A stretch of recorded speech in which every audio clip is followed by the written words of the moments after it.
We're going to take just a minute and let everyone get in before we get started. Got everyone slowly rolling in, so we'll just take just a quick minute.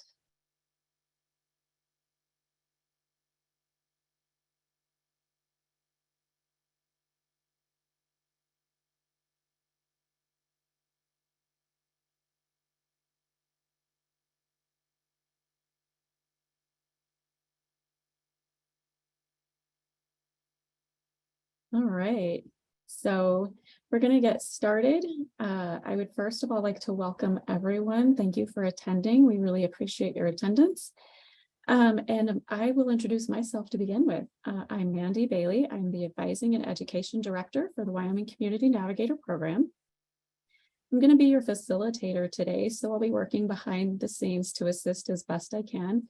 If we have technical difficulties, I'll do my best to resolve those, but fingers crossed that doesn't happen today. And then you're going to want to monitor the chat. If we post helpful hints and links, they'll be there. Also, the webinar is being recorded, so if you do want to go back and rewatch it, you'll be able to do that as well. So just to give you a little bit of information, the Wyoming Community Navigator Program is a pilot program funded by the U.S. Small Business Administration. And we're utilizing the Wyoming Entrepreneurial Support Network to reduce barriers that all small businesses often face, including those owned by groups such as veteran, women, rural communities, and communities of color. So the way we are doing that is we are using a hub and spoke model to pursue our goals. Through the collective effort, the hub and the spokes are providing training, access to capital, and access to other resources to help business owners build resiliency and ultimately be the driving force behind Wyoming's economic recovery. So with that, I'm going to turn it over. Oh, wait, let me introduce our presenter. Gosh, I'm jumping ahead of myself today. Our presenter is Liz Jamison, and Liz, has been coaching, facilitating, and training in a variety of environments for decades, including as a Washington Small Business Development Center certified business advisor, a business coach, and a program director for the SBA Women's Business Center, and as a manager of corporate training and continuing education for a technical college. Liz owned a website design and development firm for many years, where she began to coach entrepreneurs in branding, sales, and marketing. There, she worked on the online presence, collateral, and copy for over 100 different small businesses. So we are incredibly excited to have Liz with us today and share all of her information with us. So I'm going to turn it over to Liz. Awesome. Thank you so much, Wendy. So glad to be here to support Wyoming businesses. This is super fun. Hope you'll really enjoy the conversation today. Should have a great time. I'm going to come over and, well, actually, I'll wait to share my screen here as people are logging in. Everybody's coming up. Wonderful. Great to see so many of you here. If you don't mind, just type into the chat your name, your company name. You can put your web address if you like, your URL, and where you're logging in from, right? So we can see all the different places around Wyoming that you might be coming from. That would be great. Your name, your business name, where you're coming from. Maybe how much snow do you have? We'll see who has the most snow. Excellent. Okay. I see Newcastle in the house. Gillette. Okay. Wonderful. As folks are logging in here, just go ahead and type into the chat, introduce yourself. All right, great. Buffalo, Wyoming. Farson in the house. Okay.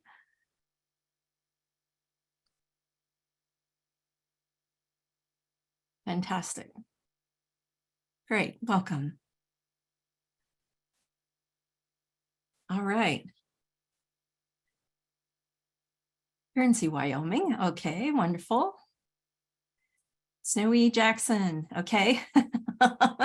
Not sure who might have the most snow right now, but I understand a lot of you may have a fair amount of snow going on at the moment. Oh my gosh, cows can walk right over the over the fence on the snow drifts. Oh my goodness, that's a lot of snow. Oh my goodness, everybody's really eager for spring, I'm sure. Well, welcome. Thank you so much for carving out the time to be here today. You'll be, you're already miles ahead of so many others just by being here, right? You carved out the time to actually work on your business, not just in it, right? It's very seductive to, get pulled into managing all the pieces and parts and putting out fires, right, in your business. But you carved out the time to actually work on the business, right? To do planning today. So good on you for that, right? That will really, really serve you. So today we're talking about branding, how to create a strong brand identity and implement that brand strategy across all platforms. So let's dig right in here.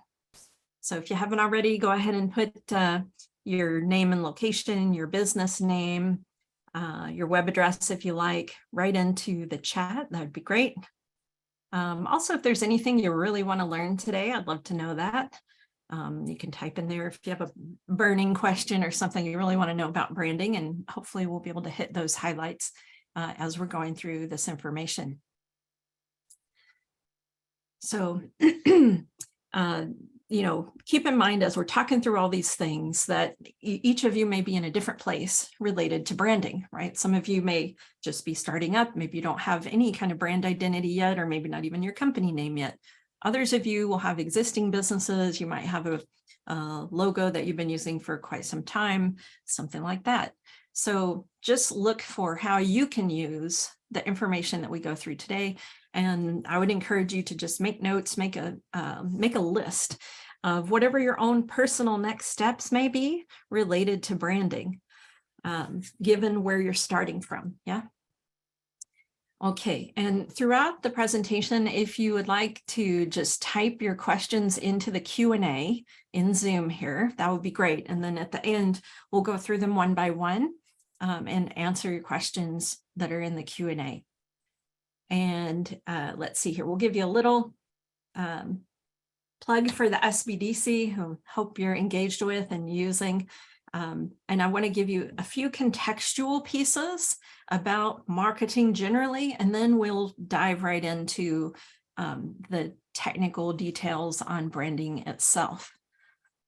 Okay, let's see. So this is me. I am a certified business advisor.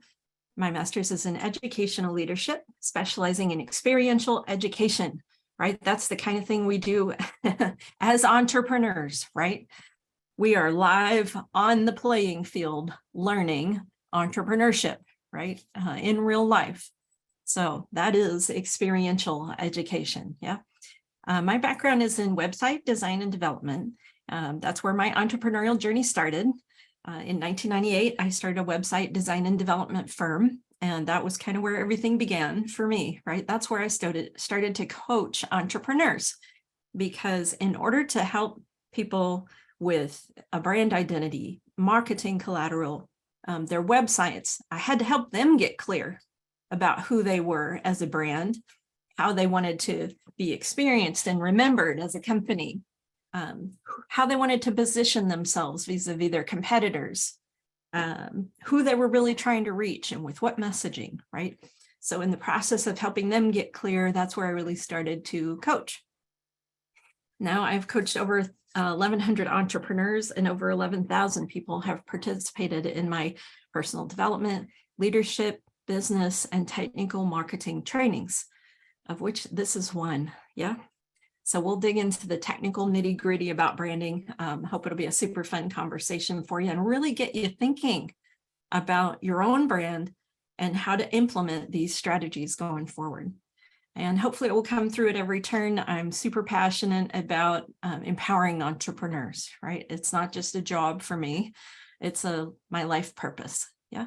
If I can empower you to make a difference in your own community, that's the best use of my life that I can think of. So super passionate about the work, and it's super fun for me to be able to support you in going forward and creating the future that you want for yourself and your family and in your community. Yeah. So just a plug here for the Small Business Development Centers. Gosh, there's incredible value in working with the Small Business Development Centers.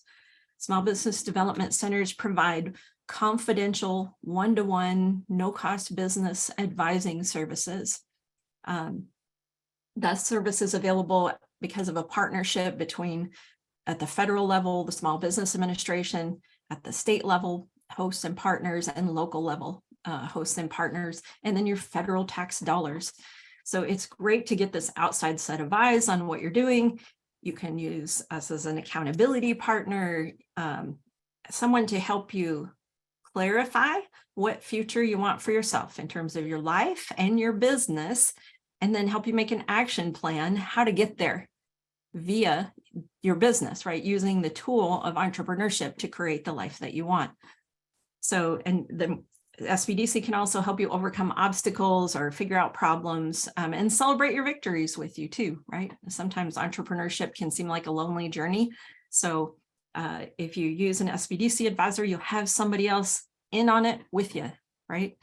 I know sometimes maybe not even your spouse might understand what you're trying to create, right? And so it's a wonderful thing to have another someone in the game with you, cheering you on and supporting you and helping you overcome obstacles. And any business topic is fair game to bring to your SBDC conversations, right?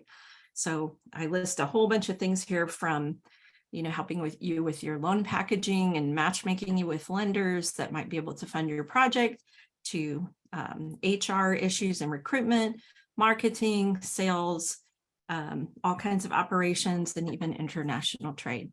So the service is available. So make good use of it. Yeah. Sometimes we say we're the best kept secret. People don't know this service is available. So I hope that you will avail yourselves of it. Yeah. Oh, great. We have some great comments going on in the chat here too. Wonderful. Thank you.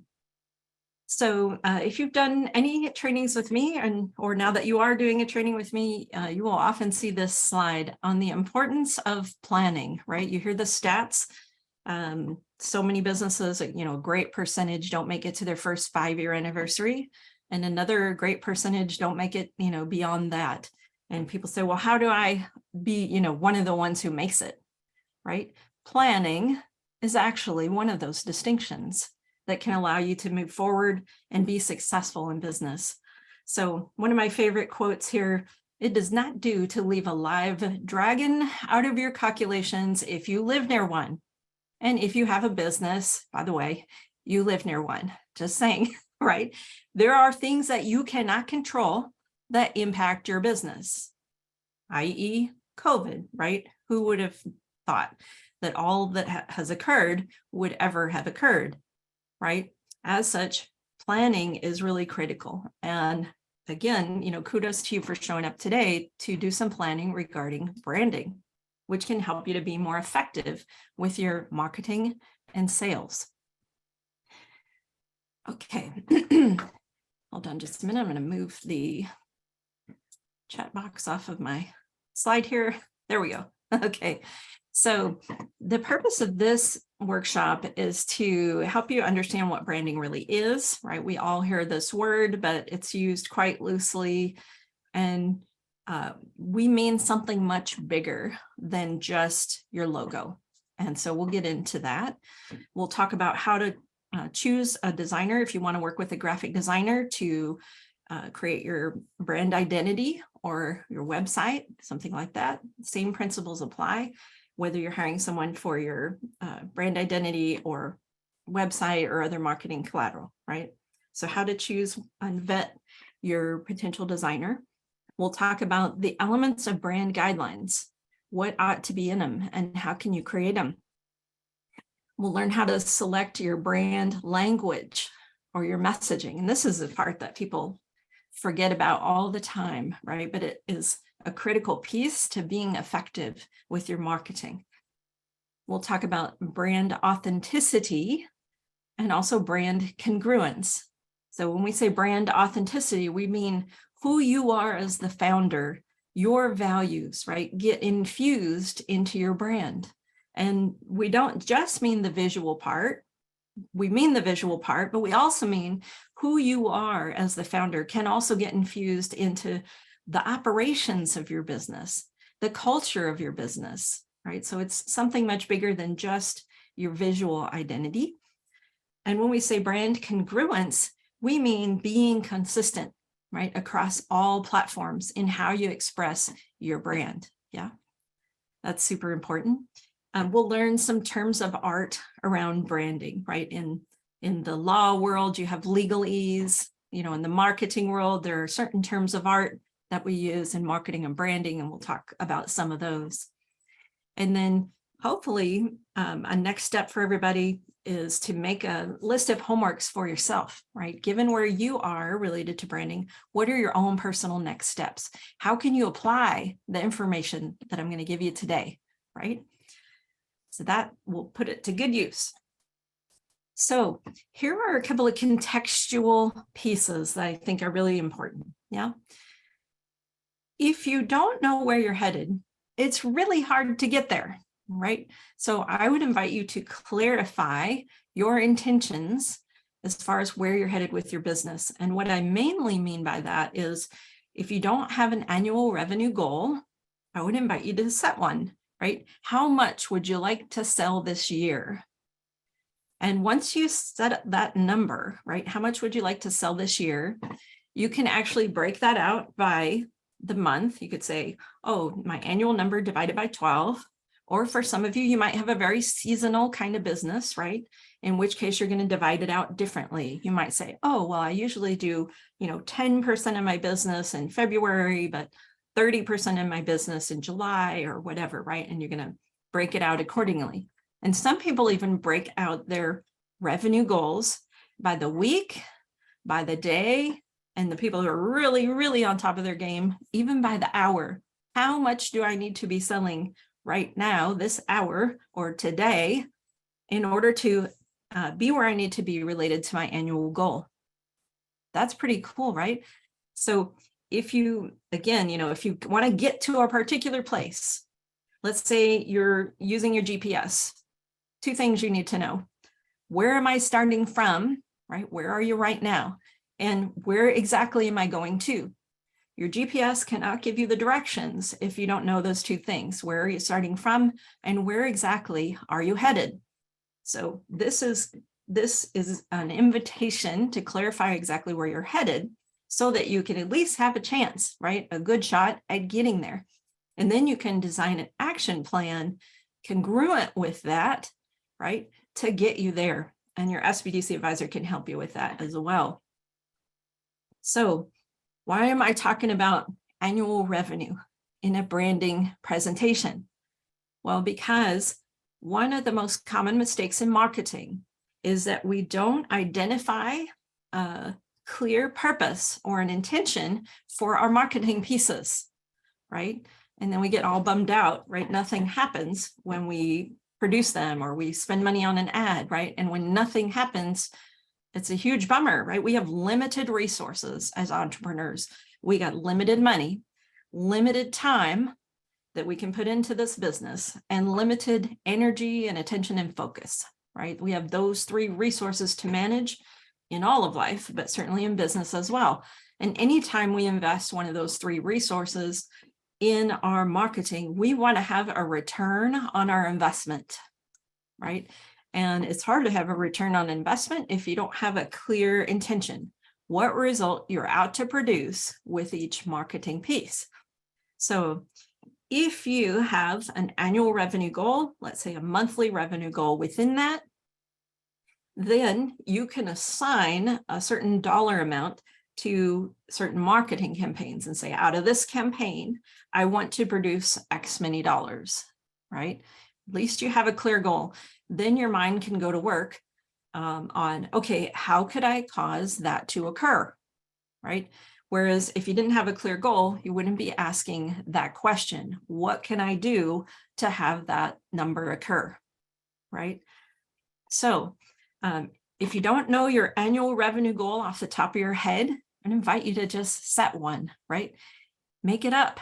When I say create it, right? Create it. You make it up, what you'd like it to be, and then you reverse engineer from there and say, okay, if I was to make X amount, how exactly would I go about doing that, right? And now you have some clear action steps that you can take to begin working towards that number.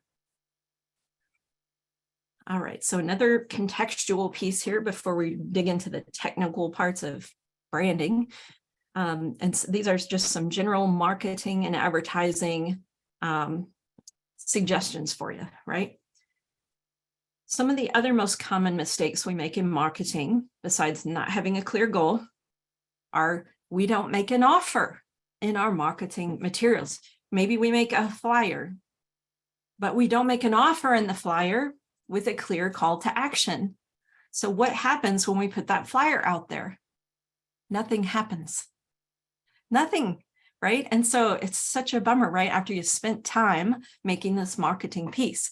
So I just want to invite you in every marketing piece that you make, in and certainly every paid ad that you use, have an offer in it. Offer people something and make a clear call to action and tell them how to take advantage of this offer and make it easy for them to take the action, right? Call me and say this discount code, or go to this particular web page and, you know, make the URL big and bright, right? Something like that.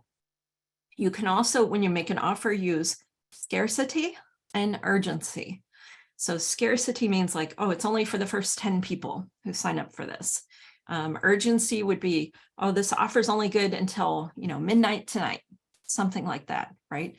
These can help compel people to take an action.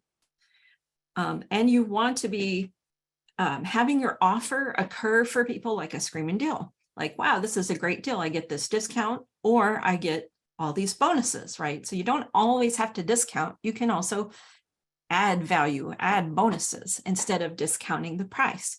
So you have both of those options available to you, or some people combine them. Also, the third common mistake in marketing that we all make, I think, as entrepreneurs, is in our marketing materials, we talk about us, right? We talk about our business, our product, our service. It's only natural, right? We just, I think, intuitively do that. But we really want to be talking about them, our prospect, our customer, and what's in it for them, right? When your customer is looking at your marketing piece, they're looking for what's in it for me, right? Just like you do when you shop, right? You're looking at what's in it for me. What are the benefits of this product or service? And how bad do I want them? And is it worth paying the price, right?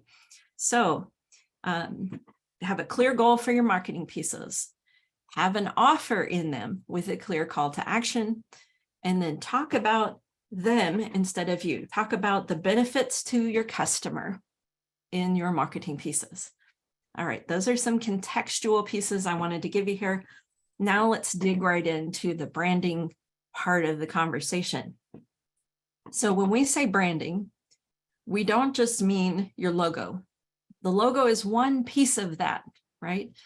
But we also mean something much, much bigger, right? We mean what your customer experiences when they interact with you, with your company, with your product, or with your service, right? It's what they remember about you. It's how you or your product or service lands with them.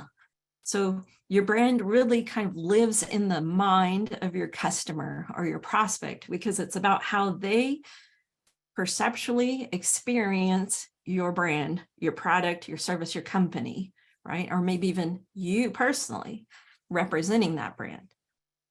So branding is also a way that customers can visually identify you across multiple platforms, right? It's also the meanings or associations that we make or assign to the visual part of what we see, right? Or any other perceptual piece that they experience with your brand. So for many of you, you might not only have a visual part of your brand, there might be an auditory experience of your brand, a tactile experience of your brand, or even a taste or smell experience of your brand, right? And you want to design all of these deliberately so that your customer experiences what you want them to experience. So their branding experience with you is not random, right? We don't want random. We want them to have a certain experience. So we're going to design everything so that we hope they have the experience we want them to have, and not the experience we don't want them to have, and also not a random experience, right? It's a deliberate kind of experience we want to give them.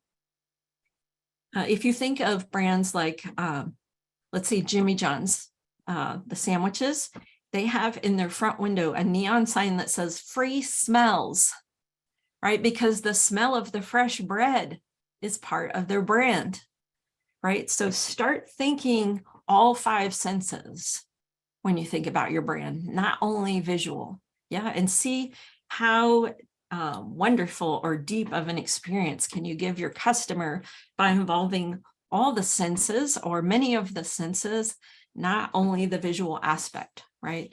So think about what kind of experience you want them to have, what you want them to remember about your company or their interaction with your product or service or you, right? And to the degree that you could design these experiences deliberately, people will remember your brand in the way that you mean for them to remember it, and not in a random way or a negative way. Yeah. All right. So this is, you can see why I get all fired up about this conversation, because it's so powerful. You can really shift what your customer experience is by being deliberate about this. So also when we say branding, we mean the way that images, colors, fonts, textures, artwork and illustrations and icons, what we make them mean. And we do that pre-consciously, right? Even before we've had a split second or a conscious thought, we've assigned meaning to colors and fonts and images, or the vibe of our brand, let's say the look and feel of our brand, right? So we want to make sure these are all congruent, they go together, and they communicate the thing we mean for them to, and not a random experience, right? So if I have, let's say, a preschool or daycare center, right, I might use very bright childlike colors. I might use very whimsical, playful looking fonts, right? That communicates a very different kind of brand from, let's say, if I was an attorney, right? If I'm an attorney, then I need to create, authority, credibility, sort of being hard-nosed, being a warrior, right? And so I'm going to use quite different colors in my brand, fonts for my brand to communicate that authority, credibility, education, experience, right? And that's a very different kind of brand. So this is all to help you kind of think through what your brand, what you want it to communicate, how you want it to land with people. Yeah. So here are some examples of brand experiences, which might have been, random, or maybe you're designing them deliberately. But if you have not designed them deliberately up to now, then I would invite you to start looking at, okay, what could I design deliberately so that my customer has the experience, the branding experience that I want them to have in each of these ways. So when your customer hears your outgoing voicemail message, that is a branding experience. Whether or not you pick up your phone and how you greet them, right, is a branding experience. For some of you, you might be able to distinguish yourself in your industry just by answering your phone. It's really amazing, right? Some industries are just known for, they don't pick up their phone, or they don't return calls timely. And you could distinguish yourself just by doing that, because none of your competitors are doing it. So now you get the sales because you respond to the leads, and nobody else maybe is doing that. When your customer gets an invoice from you, that's a branding experience. When they receive their product in the mail, let's say they order something from you, now they're going to have a box opening experience. That's a branding experience too, right? So when they get the box, is their product all, and the package all tattered and torn, or is it damaged? Or does it come to them like beautifully packaged, Does it have your brand mark on it so they recognize, oh yeah, this is the product I've been waiting for from so-and-so, right? And when I say brand mark, that's one of the terms of art within marketing and branding, right? It just means logo. So your brand mark is your logo. So does that package come like with the product all safely nestled in the packaging? Does it have a little thank you card on it, right? And so on. Does it show up, are they delighted when they open it up? That kind of thing, yeah. Also, when your customer has a question or a problem, how accessible are you to get that problem resolved? Do you listen to them, right? That is the first step in solving their problem and so many people never get heard in life, right? Not just in your business, but maybe, it's an uncommon experience to actually be listened to well, right? So I'd invite you, if your customer has an upset or problem or question, first listen to understand, right? Rather than listen to respond, right? You know how we listen sometimes, but we're listening the whole time thinking what we're going to say back. If you can develop the skill to listen to respond, listen to get it instead of listen to respond, your customer will feel heard, understood. They'll know you got it, right? Do that first, then come up with a solution, right? How you can address their problem. Yeah. All right. So that can be a branding experience for people. Here are a few more examples. When they see you at a networking meeting, let's say you go to the local Chamber of Commerce meeting or the local downtown association meeting, those are branding experiences people are having with you representing your brand. And by the way, they take everything you say as a brand promise. So you got to back up or deliver on whatever you say to people because they take it as a commitment from you. They take it as a brand promise. So when people see you at that networking meeting, maybe you have a chance to give your 1-minute pitch, right? And say who you are as a business and so on. So when you give that 1-minute pitch, that is a branding experience so that they are having with you, right? And not only do they listen for what you said, they listen for how you are being, who you are being as you're speaking that 1-minute pitch. So I could deliver the same script, right, in my 1-minute pitch. But if I'm being timid and apologetic as I deliver it, people will remember that instead of what I said, right?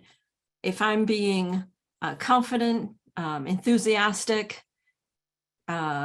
really standing behind the value of what I have to offer, when I speak that same script, what I say and who I am and my brand will land entirely differently, even though I said the same words. Yeah. So just things to consider here. When people read your online reviews or they see how you handle an upset person online in those online reviews, right? That can be a branding experience. So you want to handle those things well, maybe bring some levity to the situation where possible, right? Because those are branding experiences when people read them. Also, when people see your social media posts, the pictures you post, the videos you post on all the platforms, these are all branding experiences for them. So we want them to be, again, deliberate, the experience you want them to have and not a random experience. The reason branding was initially developed was to help people identify the source, the provider of a particular product or service, right? As an example, there are lots of companies that sell, let's say, beef, right? Or burgers. But because we know the source or the provider of that, we know what to expect when we go to that brand. If we go to McDonald's, we know it's going to be cheap, it's going to be fast, and we know exactly what we're getting, right? We don't expect to get a steak when we go to McDonald's, right? In the same way, if you go to a steakhouse, Outback Steakhouse, let's say, they sell beef too, but it's a completely different, expectation that you would have about what you're going to receive as the product and how it will be presented, right? We make those associations because we know who the provider is. We know that brand. So the purpose is to distinguish, to help your prospects and customers distinguish you from other sources or providers of similar kinds of products or services. And also, the purpose of branding is to create familiarity, right? So that we can increase the likelihood that people will buy from us. The more familiar you are with the brand, the more likely you are to buy from them. And so it is with you, right? The more people are familiar and come to know, like, and trust your brand, the more likely they are to buy from you, right? So this is why this branding conversation really matters. So you'll want to clarify all of these aspects of your brand. Some of you might have some of them already clarified. Some of you might have none of this yet. And anywhere you are is fine. Just start somewhere, right? And begin down the road of clarifying your brand. So you want to clarify, what is your logo or brand mark, right? And maybe you have a couple different versions of that. That's fine too. You can have a couple different versions. You might have a black version on a white background and then a reversed out version, right? White version on a black background, something like that. You might also have sub-marks, what we call sub-marks in marketing. These are related pieces of brand art, but they're not your logo. They're other pieces of brand art, right? So they can be the way you express your tagline or unique value proposition. It could be the way you express your company name. Let's say if your company name is not part of your logo itself, maybe there's a particular way you express it. Or it could be like a mini logo. Let's say you have 3 categories of product that you sell, and you have a little mini logo for each of those 3 categories of product. It could be something like that. You'll also each have like a look and feel or vibe to your brand, right? That people will come to associate with your brand. And that is created via specific fonts and specific colors, specific kinds of images or artwork or icons, right? You can even use textures in your branding, and I'll show you some examples of that. It might be the way you express your company name or your tagline, like I mentioned, and even your brand language is part of your brand, right? How you express the problem or need that you address with your product or service, and how you express the solution you provide or the transformation people want out of working with you or your product or service, right? So when I say here specific fonts, I mean, and by the way, when you go to create your brand guidelines, if you work with a designer, they may give you a brand guideline document, right? And then you'll have it all lined out. If you DIY, you decide to do it yourself on your brand, creating your brand mark, then you're going to create your own brand guidelines, right? And it doesn't, you can have the big formal document, but it doesn't have to be the big formal document, right?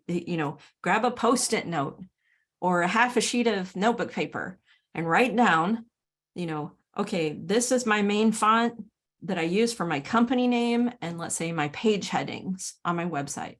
And this other font that goes with that, that's the one I use for body copy, right? The text of my web pages or the text of my brochure or the text of my blog post would be in that font. So write those down. And then colors are the other thing you want to especially call out in your brand guidelines. So we have a number of different ways that we can refer to a specific color. So if I say yellow, I might not mean the same yellow that Mandy's thinking of, right? So there are numbering systems that we can use to call out a particular shade of yellow. And that way, Mandy and I know we're talking about the same shade, right? There are also colors for print versus colors for online, right? With print colors, we make the color with ink, of course, right? With online colors, we make them with light, right? Red, green, and blue light or pixels, right, on our machine. So we just try to find the closest equivalent online color to our print color, right? Sometimes they don't match up exactly, but we want to get really as close as we can, right? So that we don't, it doesn't look to our viewer like a different color.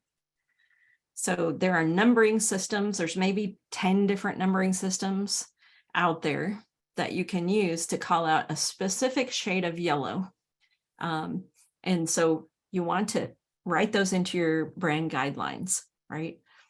Many brands use 1 or 2 main colors and 1 or 2 pop colors or accent colors, right? So the pop colors or accent colors would be used very sparingly in small doses, right? As a contrast, maybe to highlight, let's say, the buttons on your website, something like that. So clarify what colors, what fonts, what's your brand mark, and what are your related brand art pieces. Yeah, just start to assemble all of that. So in your brand guidelines, you're going to specify what is your brand vibe. Oops, sorry for my misspelling here. Your brand archetype. I mean, consider the correct spelling, archetype. So every brand will have an archetype. We're going to talk about those in just a minute.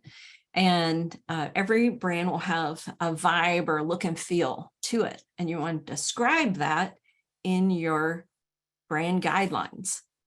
You're going to include, here is my logo, or here are any versions of my logo that are official part of my brand. Here are any submarks or related brand art, right? These are going to be included also in your brand guidelines. You might also specify there has to be, X amount of space around your brand mark, right? One of the most common mistakes, I think, is that when we make marketing materials, we crowd our logo too much, right? And then it looks kind of chaotic. It seems to devalue it visually, right? If our logo is too crowded around, there's too many graphics right up next to it, something like that. If you give it a little space, that gives you more perceived value to that logo or brand mark, right? And then you might specify, here are my specific fonts, here are my specific colors, and here's how I'm going to use them. These are my main colors. This is my pop color. This is my font for my headings, and these are my fonts for my body copy, something like that, right? So just, jot it down on a Post-it note if you don't have anything more formal yet. Just get started, right? And clarifying your brand identity and your brand guidelines. And why the brand guidelines? Why detail all of this? Because otherwise, every time you sit down to create a piece of marketing material, it's random, right? It's not maybe the exact same color. It's not maybe the exact same fonts. Maybe it's not the exact same vibe, right? And so every time you create a piece of marketing material, it's kind of random. And then it occurs for your customer like random.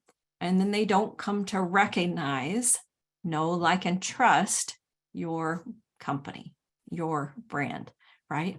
So that's the why to do all this, right? So that each time you sit down to create some kind of marketing material, you have these guidelines right with you, and you can be sure you're being consistent in how you express your brand across all platforms so that you can create this recognition. So let's see here. We talked through some of these. You might even specify in your brand guidelines, what are allowable uses for the brand? Can I put it on promotional materials like pens or mugs or t-shirts? Or some people specify in their brand guidelines, here's how I will set up my farmer's market booth. When I go to markets, I will have a banner, I will have a certain colored tablecloth, I will have, whatever appears on the table to make my table look more 3D, or I will have a banner hanging behind me or whatever, right? All those things can be part of your brand guidelines so that you're consistent each time. All right, a couple notes on how to choose a designer here. We want to interview different designers. People say, well, how do you find one, right? A graphic designer or a web designer. I usually suggest to people that you go to your local Chamber of Commerce website. Most of them have a membership directory published there, and you can search by the keyword and say graphic designer, web designer, and we'll show you all the local chamber members who are offering that kind of service. And then you can interview them, right? And just find someone that you feel comfortable with. You feel like, oh, okay, if there were a problem or question, something were to come up, that you could get through it with them. Pick someone that you like and feel like you can trust. Also, review their portfolio. Most designers have a portfolio online where you can see their work, and make sure you like their design style, right? There are perfectly great designers out there, but I just wouldn't hire them for my project because their design style is not like mine, right? They're unlikely to create something that I would actually love because my style is a little bit different. So look for that, and then look to see, have they done work in your industry? Have they created logos for other entrepreneurs? Have they done websites for someone else in your industry? Also, a really helpful exercise can be if you look at some competitor websites and write down what it is that you like about those sites and what it is you don't like about them. That can really help your designer understand what your style and preferences are. So if you get, let's say, 3 competitor websites, write down the URL and write down what you like and don't like, give that to your designer. Will really help them understand what you are wanting to create and how you want to express it. Okay. You might also ask them, how much experience do you have in the industry? How many years have you been doing this? Did you go to design school, or have you studied typography or any of that, right? You can ask them these questions. You can also ask to you can ask them for references, right? Can I talk to some of your past customers, right? Or you can just call on people who are in their portfolio. Let's say they made a website for XYZ company. You could call XYZ company and say, hey, I'm considering using so-and-so web designer. How did it go when you worked with them? How was it working with them? Were you happy with the results? And so on. Also, if they do not have a contract, if your designer that you're interviewing is not asking you a lot of great questions about who you are as brand, who you're wanting to reach with what messaging and so on, and trying to understand who you are as a brand, that's a bad sign, right? Also, if they are not giving you a written proposal or contract, that is your first big red flag that this person may not yet be a professional. The purpose of contracts, right, across all of business and all of life, is to clarify expectations on both sides, right? So you understand what I'm going to do, and I understand, what I'm asking you to do, and so on, right? So we both know what to expect of each other. That's why you have a written contract. So you want them to give you a written contract with the scope of work, right? Here's what's included, and here's how the payments will work, and here's what I'm expecting of you, and so on, right? So that if this works for you. You also have to make sure the timeline works for you. You could say, oh, well, I need my website published, 6 weeks from now before I go to a big conference. But that designer might be booked up and maybe they can't even start your project till 6 weeks from now, right? So make sure the timing will work as well, and that they can do your project in the time frame that you need. So just reiterating here some of these points about how to work with a designer. If it's a web person, you want to find out if they can work in the platform that you want. Let's say you want a Squarespace website, you want a Shopify website. Of course, you have to make sure they can work in Shopify then. You also want to find out how many design concepts will they produce for you? And this is particularly relevant on the brand mark side of life, right? Are they going to make 3 different designs and you get to pick one of those and then make edits to it and so on? Or are they going to make 20 different designs for you to choose from, and you get to pick 3 of those and do 1 round of edits, and then you pick their one final or something like that? It's useful to kind of understand how that process will work and how many choices or options you'll have at each juncture. Okay. So people always ask, well, what is the cost of this logo design thing going to be, right? So I just want to give you some broad ballpark numbers here. You have options, right? You could do it yourself, right? There's a lot of tools for that now. You can do it yourself using canva.com. Hopefully many of you are familiar with canva.com. It's a graphic design tool that anybody can use. You don't have to know anything about graphic design. It's full of templates, all kinds of good templates. So it has template business card designs, template flyers, template YouTube channel art, template Instagram posts, and it also has a logo maker tool. And even it has now an automated scheduler for your social media posts. There's a free version of canva.com, which is very robust, right? There's a lot of tools and artwork and such within that, templates that you can use. They'll also, of course, try to sell you the premium version. Even the premium version, I think, is not that much, maybe 10 or 15 bucks a month, something like that. And that gives you access to more of the features and functions and the premium art and such like that. Or you can learn Adobe Illustrator if you want, but that is, a very, very robust program for graphic artists, and it's a much higher learning curve. It does everything but make you coffee. As such, it takes a long time to learn how to use all the pieces and parts of it. But anyway, if you DIY it, of course, you are investing just your time, right, in this logo design. Another option is to use freelancers, right? And there are websites like Fiverr, Upwork, 99designs.com, right? And these are all websites where freelancers either will give you a quote for the work you want done, or they'll create art. Like on 99 Designs, they create art and you only pay for the one you choose. So that's kind of nice too. You have lots of options. You can also hire a professional graphic designer with whatever level of experience, right? And the experience levels are going to vary a lot, right? And so you might get someone who's relatively new, let's say, to graphic design, who will do it for $500, $1,000, something like that. And you might go all the way up to something like $20,000 for a very experienced graphic designer who creates not only your brand mark, but all your related brand art and your 3D trade show booth, all the stuff. That's the premium package, right? So, and there's kind of everything in between, depending on the level of experience of that person and how much, wisdom and experience they bring to the table. So you have lots of options in terms of how you can get this done.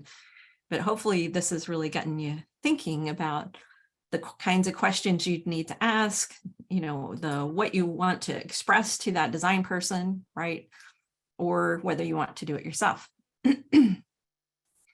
So here are some brand development resources that are fantastic. A fellow named Howard Lim wrote a book called Authentic Branding. This is about how you infuse who you are as the founder into your brand, not just into the visual part of your brand, but also into the operations of your company and into the culture of your company, right? As you bring new employees on board and so on. There's Simon Sinek's Start With Why book, right? And has you remember why you started this company to begin with, right? And to build everything around that. Simon Sinek also has a quick 10-minute TED Talk called Start With Why, that you can use that to just get the gist of it if you like.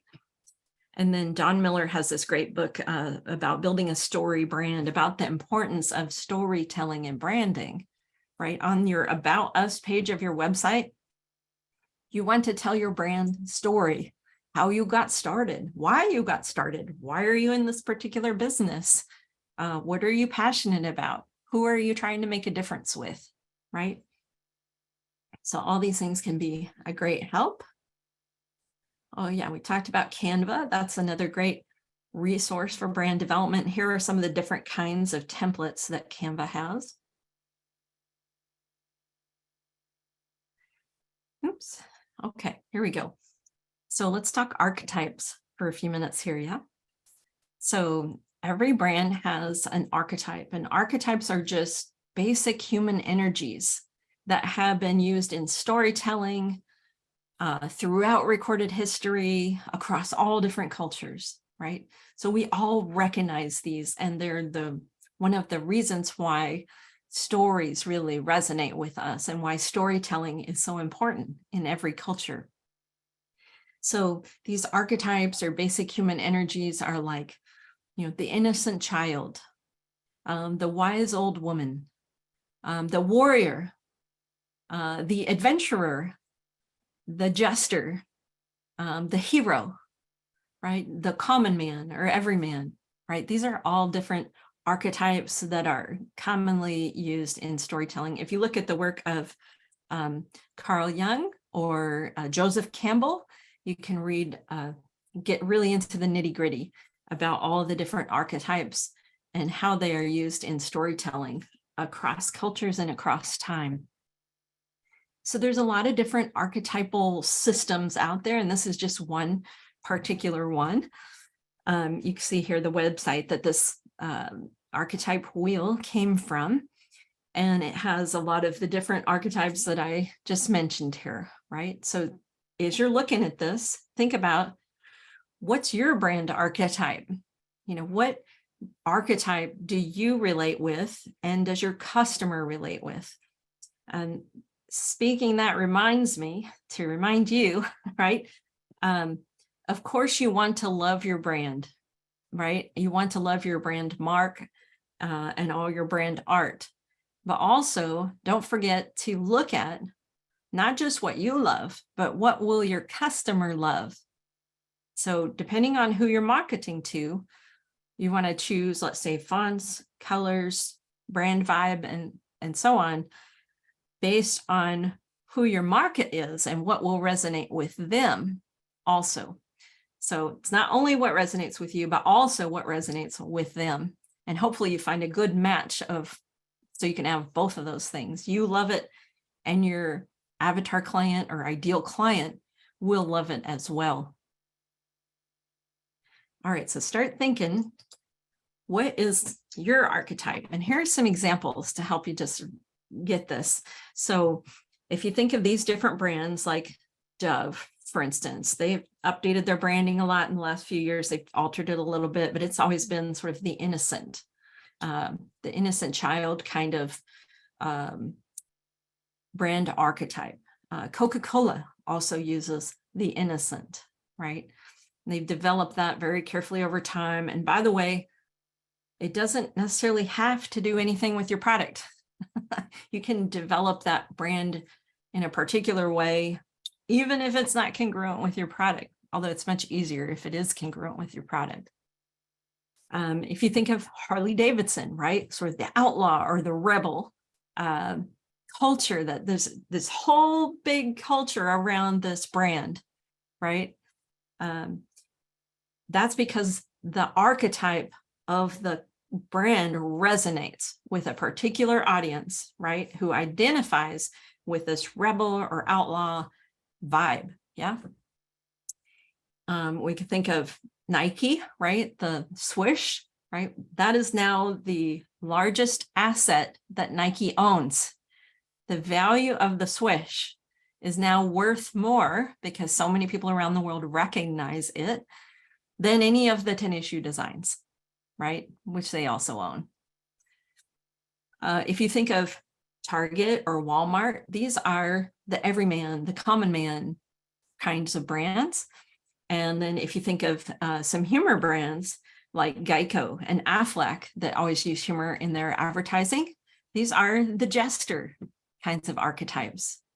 Is this making sense to everybody? Okay, awesome. All right. So one of the things that you want to do in the course of clarifying your brand, if you haven't already, is clarify your avatar client or your ideal client persona. Some people like to make a graphic, like a page, where you have either a caricature or a picture of what your ideal client probably looks like. And then you list qualities and traits of that person on your avatar client profile page. Actually, there's a lot of templates out there. You can make a graphic of this person. And so you want to know the demographics of your target audience, as well as the psychographics. So demographics are the data about them. Things like, you know, they live in a certain county or a certain state. They are married or they're not married, or they drive a certain kind of truck, or they have certain preferences and interests. They have certain kind of job, right? All of those things, right? Those are data about them. Those are demographics. We also want to know, though, psychographics, right? These are how our prospect or customer thinks and feels about our particular product or service. How do they make buying decisions about our product or service? What are their values, right? These are the psychographic elements that we want to clarify, because the most powerful thing we can do in marketing is get into the head of our customer, right? Enter into the conversation that our client is already having in their own head about our product or service. In order to do that, we have to listen to the language that our prospect and our customers use, right? When they're talking about the pain point or challenge or struggle they experience, right? That would have them be interested in your product or service. And also how they speak about their decision-making.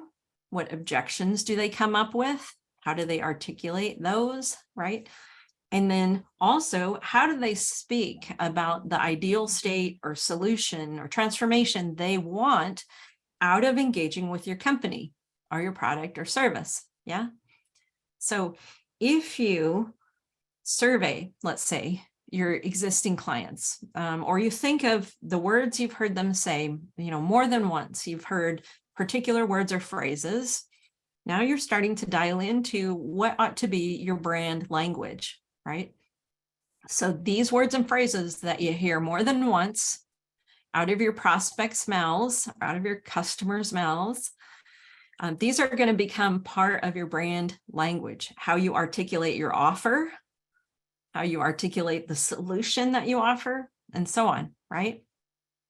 Another good way you can come up with what ought to be part of your brand language, which words and phrases are really important, would be to read all your online reviews. Or if you don't have online reviews, testimonials. Do you have some testimonials?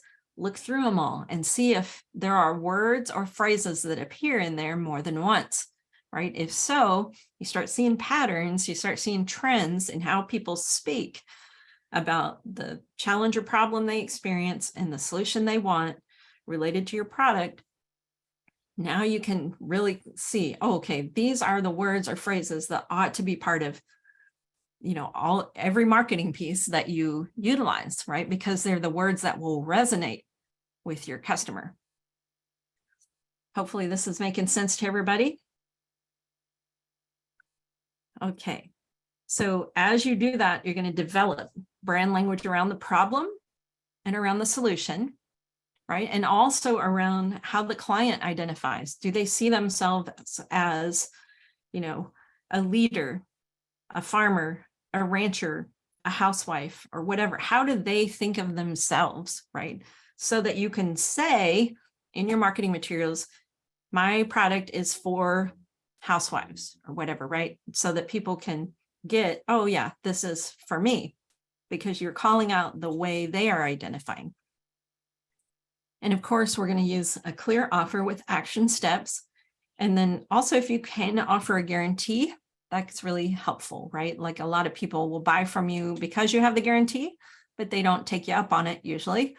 but it makes them feel safer to buy, right? It transfers the risk from them to you in terms of the risk of their making a purchase with you. Okay. All right, we're doing good here. I want to just go, I'm going to stop share for a moment and take you over to a couple of live websites, and I'm going to show you an example of some really well done brand language so you can see exactly what I'm talking about here.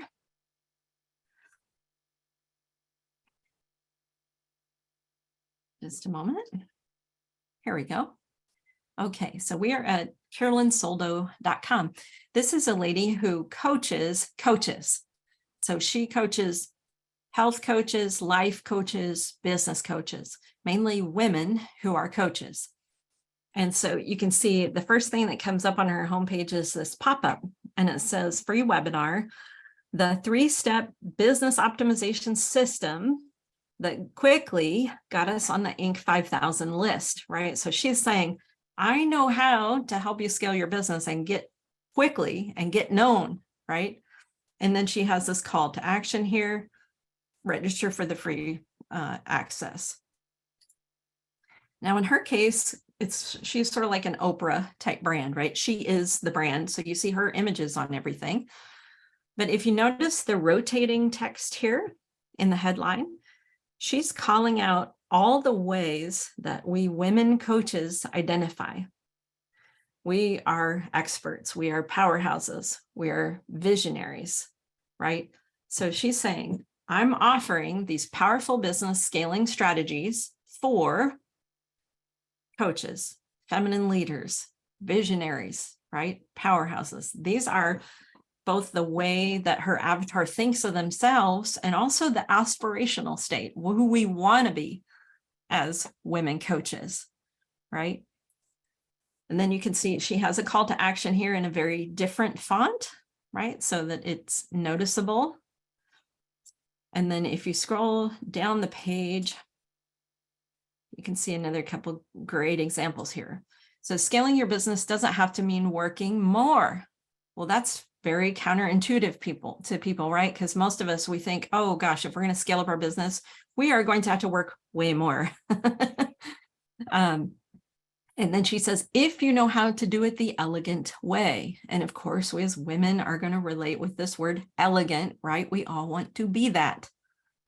Also, if you look at these bullet points here, do you feel like, your income is maxed and you just can't earn more the way you've been doing business? Are you on a revenue roller coaster where sometimes cash pours in and in other months you struggle? Do you work too hard and burn yourself out, right? So she's hitting us right in the heart as her avatar client. She knows our pain points and how we feel them and how we speak about them. And she's using those exact same words that her avatar client speaks here. So this is a great example of brand language that you can go scope out on your own too, if you like. Okay. I'll show you one other example here. This is the subtledistinctions.com website. And, here they're making an invitation right at the top of the page, direct your destiny. Don't we all want to do that, right? Be able to direct and create a specific future that we want for ourselves, right? And then we have a call to action right here on the middle of the page. And they're saying, here's what we offer: integrative coaching for individuals, business leaders, and their teams. But if you scroll on down, you'll see some of the common problems. Again, it's very specific brand language here. We want to help people who are experiencing they have a dysfunctional team, or they waste too many resources, or we have not produced the results that we were out to produce. We have unmet outcomes, right? So these are the pain points their avatar is experiencing and worded in the way that customer is articulating them. And then if we scroll down, we're seeing this invitation here: make great decisions and direct the destiny of your business. Like, don't we all want to do that, right? And then they're giving us some how-tos that they're going to produce this result with us. And again, using the wording that the avatar uses. So this is these are some great examples you can use if you like to begin to listen for and develop your own brand language. Okay, we're going to head back over to the slides here. Okay, so these are those two websites if you would like to scope them out. All right. And then, of course, we want to be congruent across all platforms as we talked about, right? So these are some of the things that we want to be congruent with.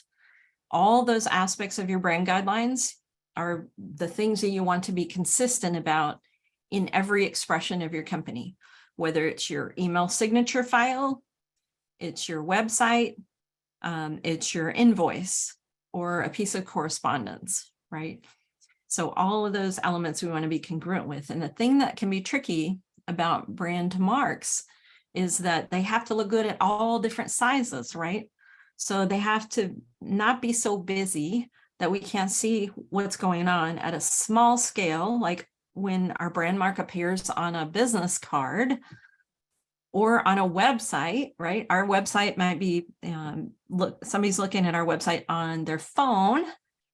Well, the brand mark's really small in that context. It's also really small, maybe on the business card context, but it also needs to look good on our signage, on a banner, on a billboard, right? So that can be a tricky part, is to be sure it's not too busy so that it looks good at all those different sizes. I mentioned here on this slide the emotional connection, because I just want to mention that for every brand, when you express on your website, the job of images, this is both on social media and on your website, the job of images is to make the emotional connection with people, right? So images of product in use perform better than images of the product sitting on a shelf by itself, right? So if you can include humans in the pictures on your website, in your social media posts, show someone enjoying your product or service and experiencing its benefits, right? This sells better than just the picture of your product, by itself. And also, if you do show a picture of the product by itself, if you stage it, that can help a lot too with conversions. More people will buy if you have it staged. In other words, in a themed kind of environment where it would actually be used, right? That kind of picture will perform better than just the product by itself on a white background, let's say. Okay, and I mentioned textures here a couple times, so I just wanted to show you what I'm talking about here with textures. So when I say a texture can be part of your brand, right? For some of you, think of the elements, right? Think of water, fire, air, earth, metal, right? These elements can be textures as part of your brand. So if your brand archetype or your branding is very, there's something related to the water element, let's say. So it has a flow to it, or it has ripples, or it has waves, or whatever. These are the kinds of images and textures then that might be throughout your branding. I don't know if anybody can tell what this is, this image right here with the little bumps on it.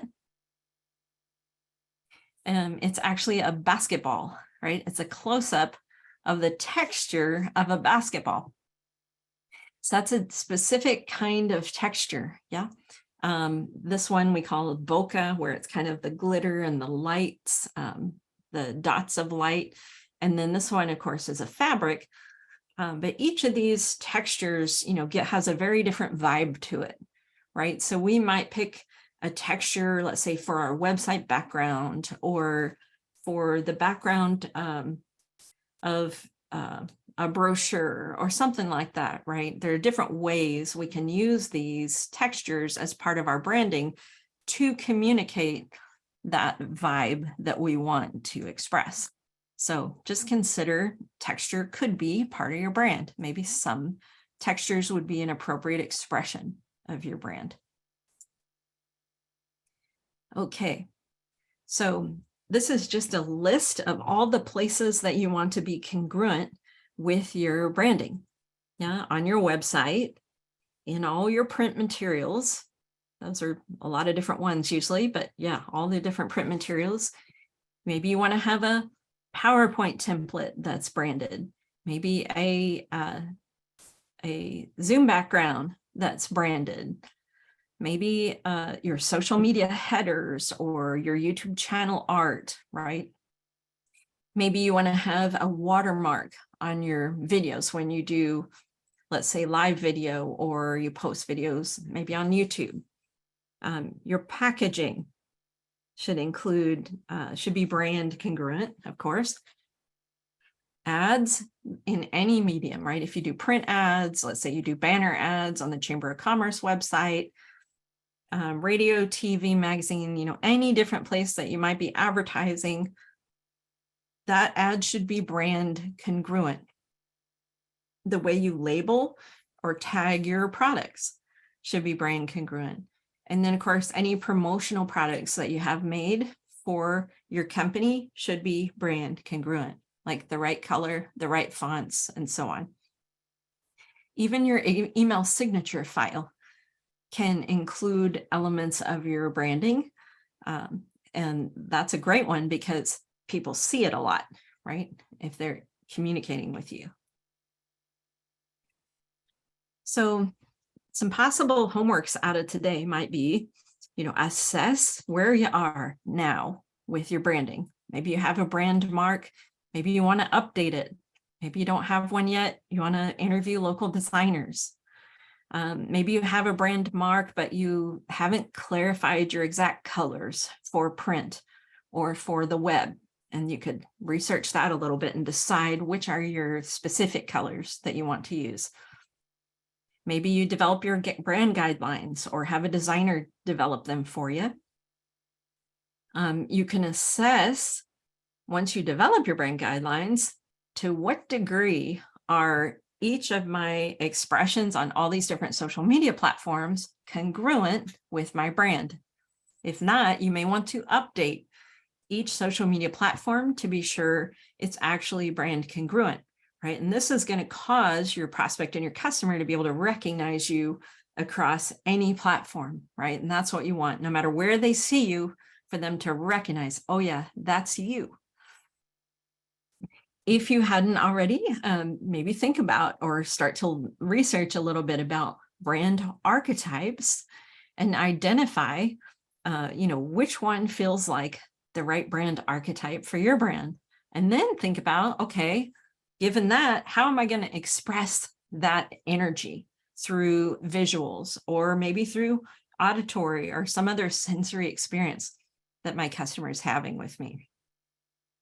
And another really cool thing you can do is get feedback. Let's say it could be from people in your life, your family and friends, or it could be you can do surveys using SurveyMonkey.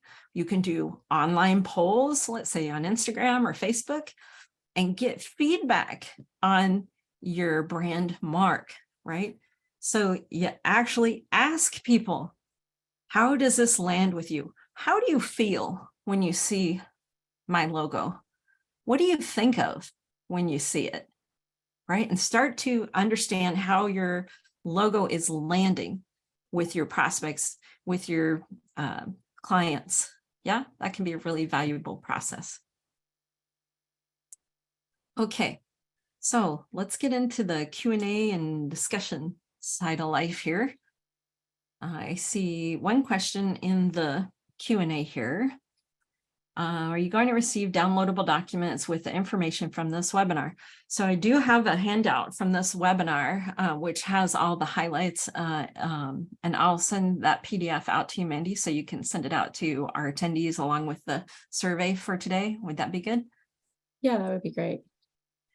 Okay, So if we have a little time, do we have a little time here? We could hear from a few folks, Mandy? We do. And I notice in our chat, we also have a question of branding for a manufacturer versus branding for plain retail. Are there differences? Okay, thank you for that question. I would say, who you're marketing to is different, right? When you're manufacturing a product, you might be marketing to, let's say, other entrepreneurs who you're doing business to business, right? And then in the case of retail, we're doing business to consumer. So those are a little bit different, right? Business to business or business to consumer. And there's also what we call B2G, business to government or a public entity. So for some of you, your customer is another business. For some of you, your customer is, a person or an individual. For some of you, your customer might be a public entity, let's say a state agency or a city or county or libraries or universities, right? These are all public entities. So how you create your branding is specific to who your ideal client is in every case, right? So I would say it would be a little bit different for if you're doing business to consumer, B2C, or if you're doing business to business, B2B, right? Or if you're doing business to government, B2G. And then there are subsets within each of those groups too, right? Like if you're doing retail, okay, you're selling to individuals, but what kind of individuals, right? What are the demographics and the psychographics of the particular kind of individual that would be interested in your product or service? Make sense? Let's see. There's a couple things going on in the chat here. How about for a special event? So yeah, I know you can't answer that right now. So basically my question is there office hours to follow up with either you or Mandy? But this is a competition. And so, I just want to have somebody else look at how I'm approaching doing everything you said, which I hope you understand. You covered a whole lot of stuff. yes. And I'm doing it for this competition that I will be involved in that will have international participants, and so forth, but it's Wow. for smart cities innovation. And they look at how you approach solving a lane of challenge, Okay. So reducing cost and so forth for the city. Mhm. But that's basically the frame. I want to code switch a lot of what you're saying for a specific event. And then, do I follow up with you or Mandy to kind of get some feedback?